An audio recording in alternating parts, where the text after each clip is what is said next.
నమస్కారం. N24 news వార్తలకు స్వాగతం. ముందుగా వార్తల్లోని ముఖ్యాంశాలు. చంద్రబాబుపై అంబటి రాంబాబు విమర్శలు. కాంగ్రెస్ బీజేపీలతో ద్వంద్వ రాజకీయాలంటూ ఆరోపణ. నిరుద్యోగ భృతి హామీ అమలు కాలేదని విమర్శ. మెగా డీఎస్సీ పోస్టుల అమ్మకాలపై సంచలన ఆరోపణలు.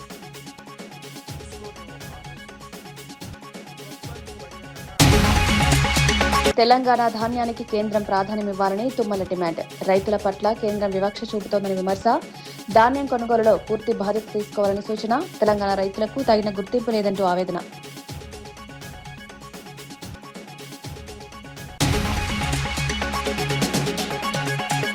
మహిళలకు 33% రిజర్వేషన్లు ప్రకటించిన టీడీపీ.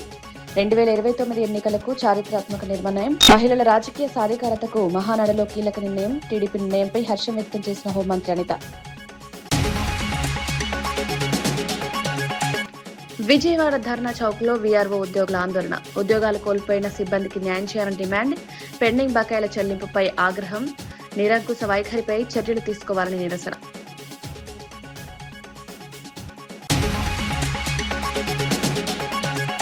రాజ్యసభ ఎమ్మెల్సీ అభ్యర్థులపై రేపు తుది నిర్ణయం. సీఎల్పీ సమావేశంలో అభ్యర్థుల ఎంపికపై చర్చ.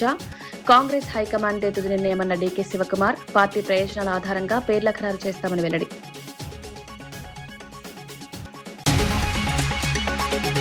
ఆంధ్రప్రదేశ్ రాజకీయాల్లో మరోసారి మాటల యుద్దం కొనసాగుతోంది. మాజీ మంత్రి అంబటి రాంబాబు ముఖ్యమంత్రి చంద్రబాబు నాయుడుపై తీవ్ర విమర్శలు చేశారు.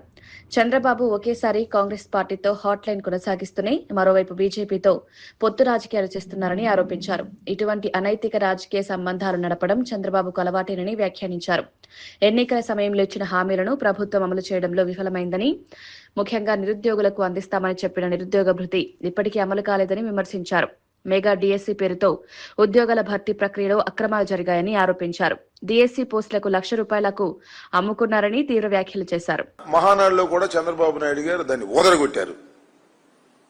ఇవాళ రేవంత్ రెడ్డి గారు వెళ్ళి దాన్ని ఓపెన్ చేస్తే అద్భుతమైన మాటలు చెబితే తెలుగుదేశం జెండాలు పుచ్చుకుని అందరూ స్వాగతం పలికారు. చిత్రం చూశారుగా. కాంగ్రెస్ పార్టీ ముఖ్యమంత్రి కాంగ్రెస్ పార్టీకి వ్యతిరేకంగా పెట్టినటువంటి ఒక రాజకీయ పార్టీకి స్వర్గస్థుడైనటువంటి ఎన్టీ రామారావు గారి విగ్రహాన్ని కాంగ్రెస్ పార్టీ ముఖ్యమంత్రి ఆవిష్కరిస్తుంటే తెలుగుదేశం జెండాలు పుచ్చుకుని వెళ్లి ఆహ్వానం పలికారు. చంద్రబాబు నాయుడు గారు మాత్రం హాట్ గా మన ఈయనతో మాట్లాడుతూ ఉంటాడు రేవంత్ రెడ్డి గారితో. మీకు గుర్తుందో లేదో, చంద్రబాబు నాయుడు గారు ముఖ్యమంత్రి అయిన తర్వాత హైదరాబాద్ లో ఒక మీటింగ్ పెట్టారు. చంద్రబాబు నాయుడు గారు, రేవంత్ రెడ్డి గారు. ఏమిటయా మీటింగ్ అంటే విభజన సమస్యల పరిష్కారం కోసం మీటింగ్ పెట్టారు. గుర్తుందా మీకు? పెద్ద ఆర్భాటం చేశారు. వాళ్ళు చాలా కోరికలు అడిగారు, వీళ్ళు అడిగారు. తల వాసిపోయి తిరుపతిలో వాటా కూడా కావాలన్నారు వాళ్ళు. అంతేకాదు బీచ్లో కూడా వాటా కావాలన్నారు. అబ్బాయి ఇప్పుడు లాభం లేదు అబ్బాయి, మళ్ళా వాయిదా వేస్తున్నాం, దీనికి ఒక కమిటీ వేస్తున్నాం. ఈ కమిటీ అనేక సార్లు కూర్చుని సమస్యలు పరిష్కరిస్తుంది అన్నారు. మళ్ళా కమిటీ కూర్చుంది. ఏమిటి డ్రామా? ఆంధ్రప్రదేశ్ లో చంద్రబాబు నాయుడు గారికి కాంగ్రెస్ పార్టీ ఒక బి టీం, అలాగే తెలంగాణలో కాంగ్రెస్ పార్టీకి తెలుగుదేశం పార్టీ ఒక బి టీం. ఏమి డ్రామాలే నాకు అర్థం కాలేదు. ఏమిటి విచిత్రమైనటువంటి రాజకీయాలు? సిగ్గు లజ్జ ఉన్నాయా రాజకీయాల్లో? ఒక స్పష్టత లేదా? కానీ ఇలాంటి అనైతికమైన రాజకీయాలు నడుపుతున్నటువంటి వ్యక్తి కూటమిలో చంద్రబాబు నాయుడు గారు చేస్తున్నటువంటి సిగ్గుమాలిన అనైతికమైన రాజకీయాలను భారతీయ జనతా పార్టీ కూడా కనిపెడుతుంది. వాళ్ళు కూడా ఆలోచన చేస్తున్నారు అనేటువంటి భావన సర్వత్రా అనుకుంటున్నారు. ఇప్పుడు ఏం తెలిసి మెగా డిఎస్సి ఇవాళ విద్యార్థి విభాగం వైఎస్ఆర్ కాంగ్రెస్ పార్టీకి సంబంధించి రాష్ట్ర వ్యాప్తంగా నిరసన ప్రదర్శన చేయడం జరిగింది. వాళ్ళ మెగా డిఎస్సీలు ఎంత మోసం చేశారయ్యా, ఎంత దుర్మార్గం చేశారయ్యా. స్పోర్ట్స్ కోటా అని చెప్పేసి విజయవాడలోని ధర్నా చౌక్ వద్ద గ్రామీణ పునర్నిర్మాణ సంస్థ వీఆర్ఓ ఉద్యోగులు ఆందోళన చేపట్టారు.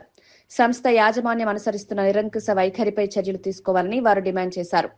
ఉద్యోగాలు కోల్పోయిన సుమారు 2,300 మంది సిబ్బంది తమ కుటుంబాలకు న్యాయం చేయాలని కోరుతూ నిరసన వ్యక్తం చేశారు. దశాబ్దాలుగా మారుమూల గ్రామాల్లో సేవలందించినప్పటికీ తమ సమస్యలను పట్టించుకోవడం లేదని ఆవేదన వ్యక్తం చేశారు. ముఖ్యంగా 2011 నుండి పెండింగ్ లో ఉన్న ప్రావిడెంట్ ఫండ్ ఇతర ఆర్థిక బకాయిలను ఇప్పటి వరకు చెల్లించలేదని ఆరోపించారు. కావాల్సినటువంటి బకాయిలు చెల్లించాలని చెప్పేసి ఎన్నో తీరుగా వాళ్ళకి మెమరాండాలు, విజ్ఞప్తులు, వినతి పత్రాలు సమర్పించాం. అయినా కూడా యాజమాన్యం పెడచెవన పెట్టి మమ్మల్ని మీరు ఎంప్లాయీసే కాదని చెప్పేసి నిమ్మకగా వివరిస్తూ అక్రమ కేసులు బనాయిస్తున్నటువంటి సందర్భం.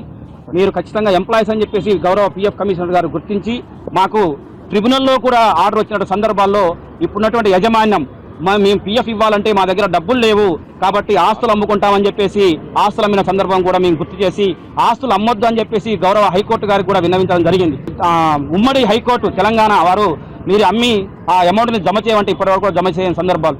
ఇప్పుడున్నటువంటి యాజమాన్యం ఇవాళ ఓన్లీ కేవలం మతతత్వాలతోటి రాజ్యం నడుస్తున్నట్టుగా వాళ్ళు చేస్తున్నారు. ఇకనైనా ప్రభుత్వం స్పందించి ఈ 2,300 ఎంప్లాయీస్ కి కుటుంబాలను ఆదుకోవాలని చెప్పేసి మేము కోరుతా ఉన్నాం. మమ్మల్ని స్వచ్ఛంద సేవకుల కింద గుర్తించి ఈరోజు మేము చేస్తున్న ప్రతి పనిలో డైరెక్టర్గా చెప్పుకుంటున్న వెలాంగిణి గారు ఈ సంస్థలకు సంబంధించిన ఆస్తులన్నీ పోగు చేసుకుని అక్రమ ఆస్తులన్నీ ఆయన అమ్ముకుంటూ ప్రతి పనికి అడ్డుకుంటూ మాకు రావాల్సిన బకాయిలు ఏది రాకుండా చేస్తున్నారు. తెలుగుదేశం పార్టీ మహానాడులో మహిళలకు 33% రాజకీయ రిజర్వేషన్లు కల్పిస్తూ చేసిన తీర్మానాన్ని బీసీ సంక్షేమ సంఘం నాయకులు స్వాగతించారు. మంగళగిరిలోని బీసీ సంక్షేమ సంఘం కార్యక్రమంలో కార్యాలయంలో నిర్వహించిన సమావేశంలో ఈ మేరకు స్పందించారు. మహిళల రాజకీయ సాధికారతకు ప్రాధాన్యమిస్తూ తీసుకున్న నిర్ణయానికి టీడీపీ అధినేత నారా చంద్రబాబు నాయుడు, మంత్రి లోకేష్ కు నాయకులు కృతజ్ఞతలు తెలిపారు.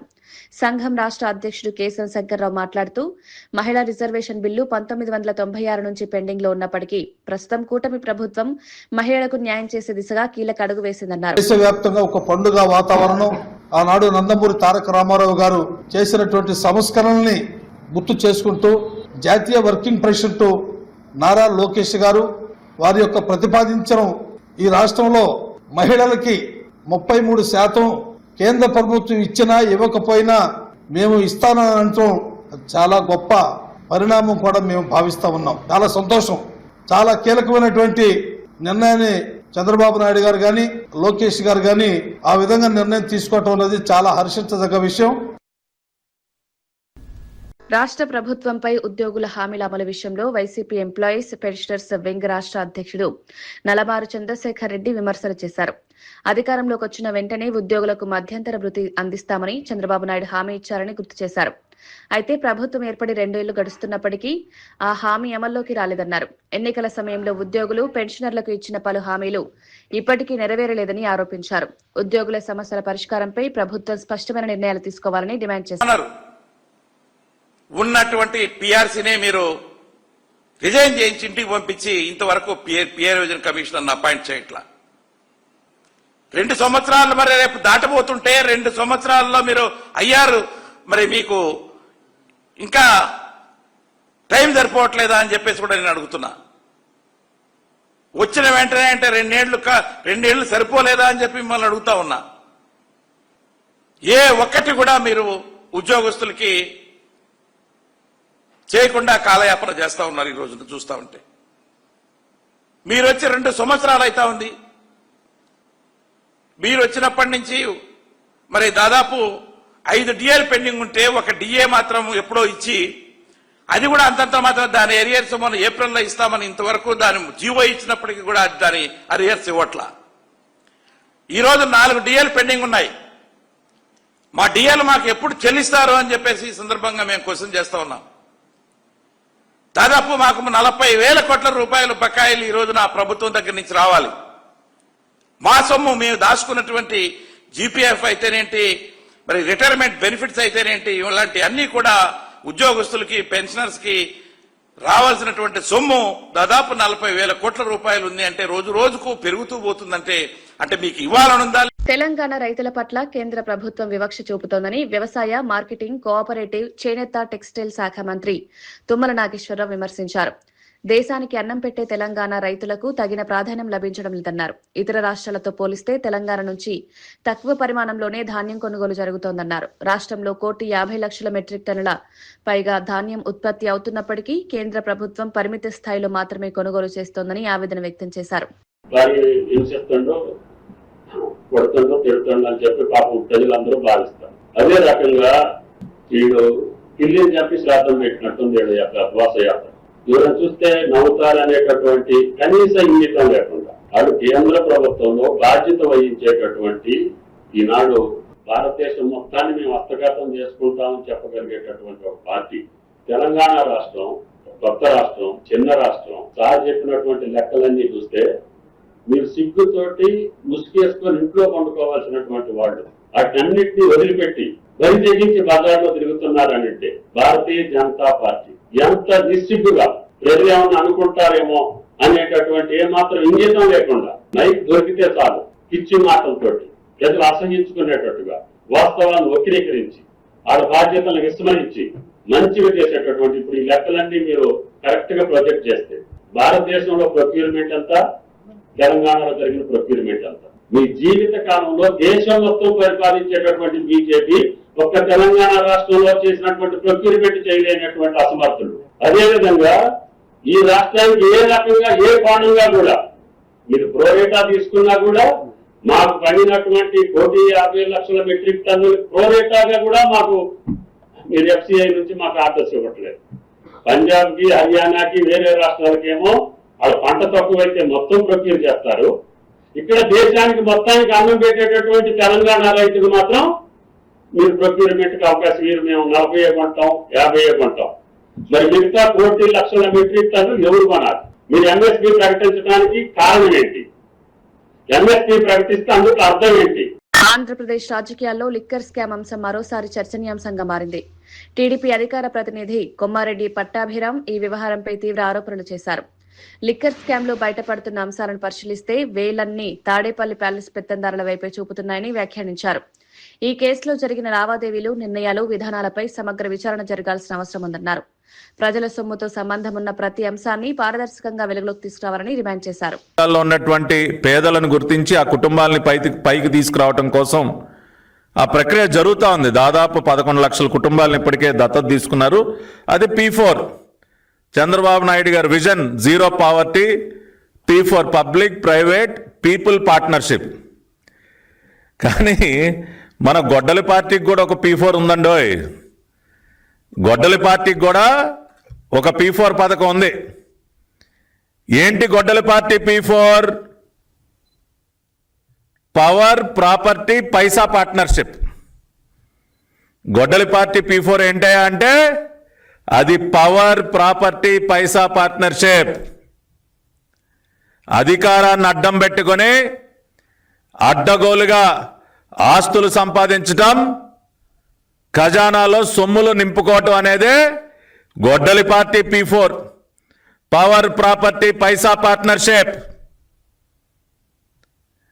మరి ఈ పవర్, ప్రాపర్టీ, పైసా పార్ట్నర్షిప్ పథకం ద్వారా ఇవాళ అనేక మంది అనేక రకాలుగా లబ్ధి పొందారు. ఇవాళ KNR గారి భాగవతం ఒకసారి చూసినట్లయితే KNR గారి శ్రీమతి గారి బ్యాంక్ ఖాతా ఒకసారి పరిశీలిస్తే 2019 నుండి 24 మధ్య ఎంతండి, ఎంత విలువైనటువంటి లావాదేవీలు? 20 కోట్ల రూపాయలు. 20 కోట్ల రూపాయలు ఒక సాధారణ PA, గతంలో ఒక జర్నలిస్ట్గా పనిచేసినటువంటి ఒక PA అర్ధాంగి బ్యాంకు ఖాతాలోకి దాదాపు 20 కోట్ల రూపాయల సొమ్ములు వచ్చి చేరాయండి. ఒకటి కాదు, రెండు కాదు, 20 కోట్లు. అంతేకాకుండా ఆయన 19-24 మధ్య ఆయన సమకూర్చుకున్నటువంటి ఆస్తుల చిట్టా తిరుపతి, దర్శి, జగ్గైపేట, భోగాపురం తదితర ప్రాంతాల్లో ఎకరాలకు ఎకరాల భూములు. ఒక్క జగ్గైపేట దగ్గర దాదాపు 40 ఎకరాలకు పైబడి భూమి. టీడీపీ మహానాడు వేదికగా మహిళల రాజకీయ సాధికారతకు సంబంధించిన కీలక నిర్ణయం ప్రకటించింది. రానున్న 2029 సాధారణ ఎన్నికల్లో పార్టీ తరపున పోటీ చేసే స్థానాల్లో మహిళలకు 33% రిజర్వేషన్లు కల్పించాలని చారిత్రాత్మక తీర్మానం చేసింది. ఈ నిర్ణయం మహిళల రాజకీయ భాగస్వామ్యాన్ని మరింత పెంచేందుకు దోహదపడుతుందని పార్టీ నేతలు చెబుతున్నారు. మహానాడులో ఆమోదించిన తీర్మానంపై ఆంధ్రప్రదేశ్ హోంమంత్రి వంగలపూడి అనిత హర్షం వ్యక్తం చేశారు. ఒక మహిళగా, పార్టీ కార్యకర్తగా ఈ నిర్ణయం తనకి ఎంతో గర్వకారణంగా ఉందన్నారు. మహిళలకు రాజకీయాల్లో మరింత ప్రాధాన్యం కల్పించాలని పార్టీ ఆలోచనకు ఇది నిదర్శనమన్నారు. కింద వాడుకున్నారు. ఈ రోజు మహిళలు ఓట్లు వేయటానికే కాదు, ఓటు వేయించుకునే సత్తా కలిగి ఉన్న వాళ్ళు కాబట్టి ఓటు వేయించుకునే కెపాసిటీ కూడా ఇవ్వాలి అని కోరుకుంటున్నాం. కాబట్టి ఈరోజు నేను మహిళా రిజర్వేషన్ బిల్లు మేము ఇస్తామని చెప్పి మహానాడులో అనౌన్స్మెంట్ చేసిన తర్వాత నిజంగా చాలా మంది హ్యాపీ ఫీల్ అయ్యారు. అట్ ద సేమ్ టైం అందరూ కూడా ముందుకు వచ్చారు. మీరు అబ్జర్వ్ చేశారో లేదో, మేము అనుకున్న మహిళలు ఒక్కలే లేచి నుంచుంటారేమో చప్పట్లు కొడతా అనుకుంటే మా శ్రేణులందరూ కూడా సుమారుగా ఆన్లైన్లో వీక్షించిన దగ్గర 15 లక్షల మంది కూడా నేను దీనికి ఏకగ్రీవంగా ఆమోదం తెలిపినందుకు నిజంగా వాళ్ళందరికీ కూడా నేను పేరు పేరున నేను ధన్యవాదాలు, నమస్కారాలు తెలియజేయాలి. ఎందుకంటే ఆ రోజు నుంచేనండి మీరు అబ్జర్వ్ చేసుకుంటే గౌరవ ముఖ్యమంత్రి గారు నారా చంద్రబాబు నాయుడు గారు at the same time Telugu Desam party, ఇప్పుడు ఎన్డీఏ కూటమి, మహిళా పక్షపాతి. ఇందాక ఒక పెద్ద మనిషి నాతో అన్నారు, ఎక్కడైనా మీరు అబ్జర్వ్ చేయండి మేడం అంటే ఇది నా అనాలిసిస్ కాదు, general intellectual analysis. Chandrababu Naidu గారు ముఖ్యమంత్రిగా ఉంటే ఎంతో కొంత మహిళ సేఫ్గా ఫీల్ అవుతుంది. ఎందుకంటే ఇంప్లిమెంటేషన్స్ వస్తాయి అన్నది ఒకటి, వాడి బిడ్డలకు ఉద్యోగాలు వస్తాయి అన్నది ఒక భరోసా. అంటే చంద్రబాబు నాయుడు గారు వస్తే పెట్టుబడులు వస్తాయి, చంద్రబాబు నాయుడు గారు వస్తే పరిశ్రమలు వస్తాయి, చంద్రబాబు నాయుడు గారు ఉంటే ఉద్యోగాలు వస్తాయి, నా బిడ్డ చదువుకుని ఇంట్లో కూర్చోవాల్సిన అవసరం లేదు, నా బిడ్డకు ఉద్యోగాలు వస్తాయి అన్న భరోసా. రేపు చంద్రబాబు నాయుడు గారు వస్తే మహిళలకు సంబంధించి ఏదో స్కీమ్ తీసుకొస్తారు. మీరు అబ్జర్వ్ చేయండి, ఈరోజు మహిళలకు ఆర్థిక గౌరవం ఇస్తామని చెప్పి ఏదో డ్వాక్రా గ్రూప్ రుణాలను, స్త్రీనిధి రుణాలను, ఏదో రుణాలను ఇచ్చేసి మేము ఊరుకోవట్లే. ఇంటికి ఒక ఎంటర్ప్రీనర్ తయారు చేయాలని చెప్పి 1 lakh ఎంటర్ప్రీనర్స్ని ఫస్ట్ బేస్ మీద తీసుకున్నాం. మీరు అబ్జర్వ్ చేస్తే లాస్ట్ ఉమెన్స్ డేకి గౌరవ ముఖ్యమంత్రి గారు గుంటూరులో ఉమెన్స్ డే సెలబ్రేషన్స్ జరిగితే మార్నింగ్ 10 o'clock నుంచి ఈవినింగ్ 6 o'clock వరకు ఉన్నారు. ఆ రోజు మీరందరూ కూడా అక్కడే ఉండుంటారు. ఏ ముఖ్యమంత్రి అండి ఒక ఉమెన్స్ డేలో వచ్చామా, ఉమెన్స్కి పొగిడేమా, 4-5 పథకాలు ప్రవేశపెట్టేసామా, మధ్యాహ్నానికి వెళ్ళిపోయామా అనుకుంటారు. కానీ ఆ రోజు ఉమెన్ ఎంటర్ప్రీనర్స్ ఎవరెవరైతే ఉన్నారో వాళ్ళందరినీ పిలిపించుకొని వాళ్ళతో మాట్లాడి వాళ్ళ కష్టసుఖాలు తెలుసుకొని వాళ్ళకి ఇంకా ఎలాంటి ఇంటెన్సివ్స్ ఇవ్వాలని చెప్పి ఆలోచించుకొని బయటకు వచ్చిన వ్యక్తి. అదే ముఖ్యమంత్రి ఈరోజు ఒక ఎంఎస్ఎంఈ పార్క్స్ని కూడా ప్రత్యేకంగా ఒక ఇండస్ట్రియల్ పార్క్ని మహిళలకు అప్పచెప్పారంటే ఈరోజు మహిళల మీద మాకున్న చిత్తశుద్ధి ఏంటో మీకు అర్థమవుతుంది. అంటే మేము కేవలం మా ఎన్డీఏ కూటమి కానీ తెలుగుదేశం పార్టీ కానీ మహిళల్ని ఓట్ బ్యాంకుల కింద మేము ఉపయోగించుకోలే.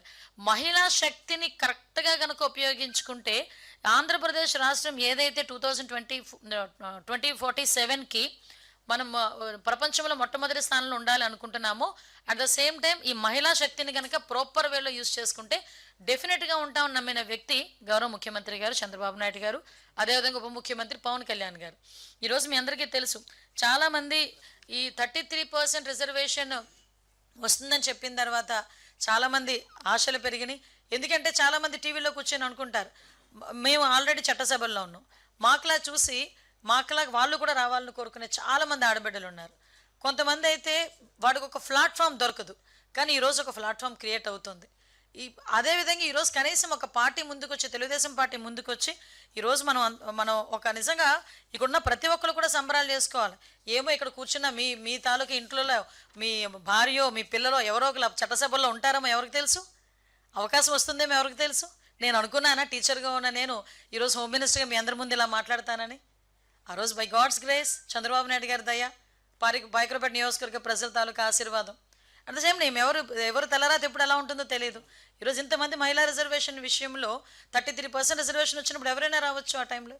నిజంగా ఒకటి చెప్పాలంటే ఇది ఒక సామాజిక విప్లవం కింద భావించాలి.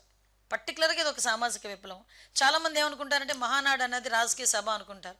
ఎస్ కాదు, మహానాడు అనేది ఒక ఎమోషన్, లిటరలీ ఒక ఎమోషన్. మీరు అబ్జర్వ్ చేసుకుంటే మహానాడు సుమారుగా మనం పార్టీ పుట్టినప్పటి నుంచి మహానాడు చేసుకుంటూనే ఉన్నాం. ఏ మహానాడులోనైనా మంచి ఎండల్లో వచ్చింది, రోహిణీ కార్తెలు అంటే ఎండల్లో వచ్చిందండి. రోహిణీ కార్తె అంటేనే బండలు బద్దలైపోతాయి అంటాం ఎండలకి. అలాంటి ఎండల్లోని కూడా కార్యకర్త అన్నవాడు చాలా ఎమోషన్గా నా పండగకు వచ్చాను అని, నా జాతరకు వచ్చానని 2 రోజులు 3 రోజులు కూడా వెయిట్ చేస్తుంటాడు. అటువంటి మహానాడు వేదిక మీద మేము ఏదో కల్లబుల్లి మాటలు చెప్పాల్సిన అవసరం లేదు.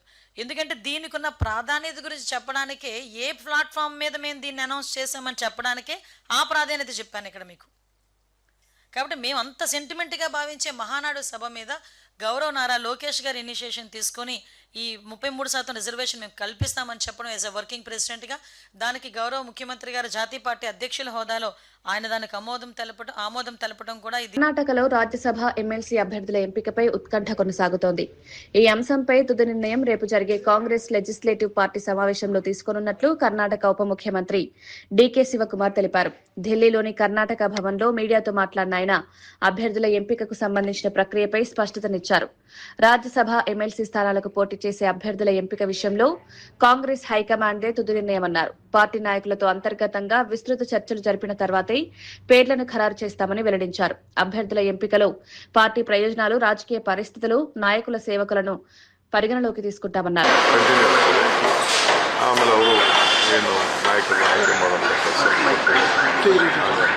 ಸರ್, ಇವತ್ತು ವೇಣುಗೋಪಾಲ್ ಮತ್ತೆ ಖರ್ಗೆ ಭೇಟಿ ಆಗಿದೆ. ರಾಜ್ಯಸಭಾದ ಏನೋ ಚರ್ಚೆ ಆಯಿತು ಸರ್? ಯಾವುದು ಇದೆಲ್ಲ ರಾಜ್ಯಸಭಾದೆಲ್ಲ ನಮ್ಮ ಜವಾಬ್ದಾರಿ ಅಲ್ಲ. ಚರ್ಚೆ ಅಭಿಪ್ರಾಯ ಕೇಳ್ತೀವಿ, ಅದನ್ನು ಖಂಡಿತ ನಾವು ಮಾತಾಡ್ತೀವಿ. ಅದನ್ನು ಅವರು ಬಿಟ್ಟಿದ್ದು ವಿಚಾರಗಳು ಅವತ್ತು ಮಾತಾಡ್ತೀವಿ. ಫಸ್ಟ್ ಏನು ಮಾತಾಡಿದ್ವಿ ಅದನ್ನು ಅವರೇ ವೇಣುಗೋಪಾಲ್ ಮಾತಾಡಿದ್ವಿ. ಗೊತ್ತಿಲ್ಲ, ಇನ್ನು ನಾಯಕನ ಆಯ್ಕೆ ಮಾಡೋದೇ ಗೊತ್ತಿಲ್ಲ ನಮಗೆ. ನಾಳೆ ಇದೆ, ನಾಳೆ ಆಯ್ಕೆ ಆದಮೇಲೆ ಆಮೇಲೆ ನಿಮಗೆ ಖಂಡಿತ ಗೊತ್ತಾಗ್ತದೆ. Sir, in English, if you can repeat, sir, on the Rajya Sabha. See, already the day Venugopal has already said that we have discussed, we will announce the list along with the other states. That is the information what I have got. And that they have taken various opinions from us. They will inform you later. It is not my domain. And sir, why when? Also, there are some talks going on. There are some news coming in that Nothing, I don't know about it. It is party high command will take, even MLC also, Rajya Sabha also, it is the high command decision. We just give them the suggestion, that's all. KJ Charge, I don't want. So when are you going to take the vote? When are you going to take the vote? When, I don't know still when they will elect the leader of the Congress National Party, then we will discuss. tomorrow is voting. Thank you, sir. Yeah, I say keep. One question. Sir, wait. Not more than that, sir. Not more than that. Only one question, sir. It's important. This fast question, sir. Tomorrow, I had not opened my mouth. But tomorrow the name plate will change, sir.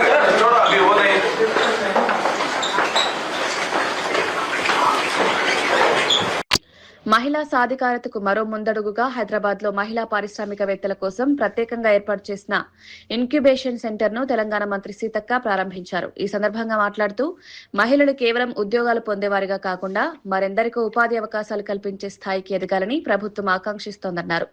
మహిళల్లో ఉన్న సృజనాత్మకత, నాయకత్వ లక్షణాలను ప్రోత్సహించేందుకు రాష్ట్ర ప్రభుత్వం వివిధ కార్యక్రమాలను అమలు చేస్తోందన్నారు.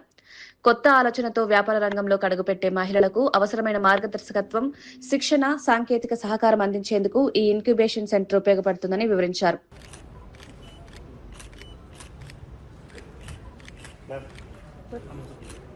ఇంక్యుబేషన్ ప్రోగ్రామ్ సెల్ఫ్ తెలంగాణ అనే కార్యక్రమాన్ని గురించిన కార్యక్రమ లక్ష్యం ఛాలెంజ్ ఫండ్ మద్దతు, ఇంక్యుబేషన్ మరియు మెంటర్షిప్, సామర్థ్య అభివృద్ధి మరియు శిక్షణ, ఉత్పత్తి అభివృద్ధి మరియు విజయ్ మాల్యా, నీరవ్ మోడీ, ఇంకో మోడీ వాళ్ళందరూ మొత్తం బ్యాంకులను వేల కోట్లు తీసుకొని డబ్బులు కట్టక ఎగ్గొట్టి విదేశాలు పారిపోయారు.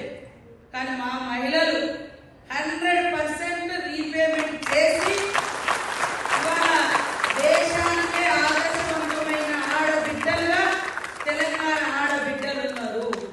నిర్మల్ జిల్లా 0 రీపేమెంట్ అంటే ఎన్పిఎల్ అసలు ఏ రూపాయలు ఇచ్చేది. మా వాళ్ళందరూ ఆ జిల్లా మొత్తం 100% కట్టేసారు. ఇంకా అన్ని జిల్లాలో కూడా 99% అక్కడి వరకు వచ్చింది రీపేమెంట్. సో ఇంత అద్భుతంగా ఎక్కడ కూడా జరగడం లేదు. కాబట్టి ఇది ఒక గొప్ప చరిత్ర. ఈ చరిత్రలో మరొక కలిగితురలాగా మరొక గొప్ప అచీవ్మెంట్ ఈరోజు BITS Pilani and T hub వీరు సహకారంతో మనకు ఒక్కొక్క మరి ఇంక్యుబేటర్ గా మనకు 10 crores రూపీస్ అన్ని రాష్ట్రాల్లో ఒక్కొక్కటి వస్తే మన దగ్గర 2 రావడం జరిగింది. తెలంగాణలో ప్రతిపాదిత రైతు డిస్కంపై కాంగ్రెస్ నాయకులు స్పష్టతనిచ్చారు. రాష్ట్ర రైతులకు నాణ్యమైన నిరంతర విద్యుత్ సరఫరా అందించడమే రైతు విద్యుత్ పంపిణీ సంస్థ ఏర్పాటు వెనుక ప్రధాన ఉద్దేశమన్నారు. విద్యుత్ నియంత్రణ మండలి నిర్వహించిన ప్రజాభిప్రాయ సేకరణ సమావేశంలో పాల్గొన్న కాంగ్రెస్ ప్రతినిధులు ఈ విషయాన్ని వివరించారు. ప్రస్తుతం ఉన్న 2 డిస్కంల వ్యవస్థను పరిష్కరించడంతో పాటు విద్యుత్ పంపిణీలో మరింత సామర్థ్యాన్ని తీసుకురావడమే లక్ష్యమన్నారు. గత ప్రభుత్వ హయాంలో ఏర్పడిన కొన్ని లోపాలను అధిగమిస్తూ వ్యవసాయ రంగానికి ప్రత్యేక దృష్టి సారించేందుకు ఈ చర్యలు తీసుకుంటున్నామని వెల్లడించారు.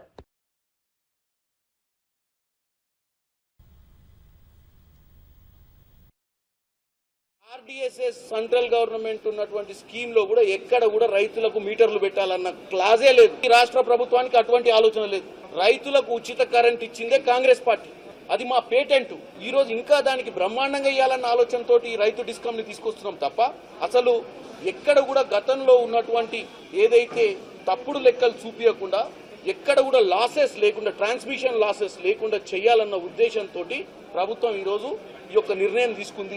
రైతు మోటార్లకు మీటర్లు పెడితే మమ్మల్ని ఊరేయమని చెప్పినాం, లేకపోతే వాళ్ళని ఊరేయమని చెప్పినాం. ఎందుకంటే ఇలాంటి యొక్క అబద్దాలను ప్రచారం చేసే బీఆర్ఎస్ పార్టీ రాజకీయ లబ్ధి పొందాలని చూస్తున్నది. రైతులను రౌడీలుగా చూసి బేడీలేసిన పార్టీ బీఆర్ఎస్ పార్టీ. ఇలా 60,000 కోట్ల రూపాయల అప్పులు చేసింది బీఆర్ఎస్ పార్టీ.